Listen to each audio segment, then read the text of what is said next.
So I'm going to be giving you my perspective as someone who really believes that the Bible is a unique source of truth.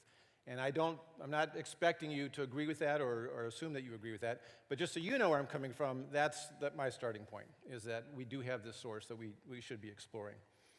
This idea that truth is something out there that we need to discover and rely on really struck me again this week. One of my granddaughters went in for an emergency appendectomy.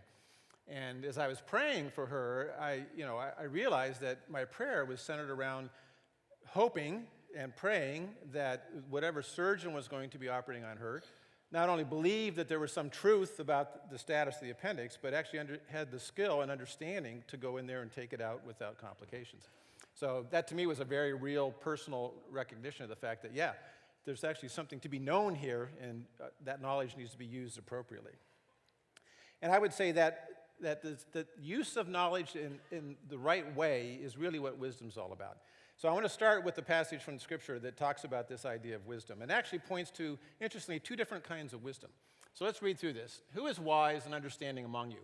By his good conduct, let him show his works in the meekness of wisdom. But if you have bitter jealousy and selfish ambition in your hearts, do not boast and be false to the truth. This is not the wisdom that comes down from above, but is earthly, unspiritual, demonic. He goes on, for where jealousy and selfish ambition exist, there will be disorder in every vile practice. But the wisdom from above is first pure, then peaceable, gentle, open to reason, full of mercy and good fruits, impartial and sincere. And a harvest of righteousness is sown in peace by those who make peace. So what's he saying? He's saying there are really two kinds of wisdom that you can tap into. The first, as he calls out in this highlighted verse here, is that this bitter jealousy, selfish ambition is not the wisdom that comes down from above. He characterizes it as being earthly, unspiritual, demonic. In other words, the wisdom that comes from following the way of the world. And he contrasts that with the wisdom from above, which he says is first pure, then peaceable, gentle, open to reason, full of mercy and good fruits, impartial and sincere. So he's saying you have a choice here.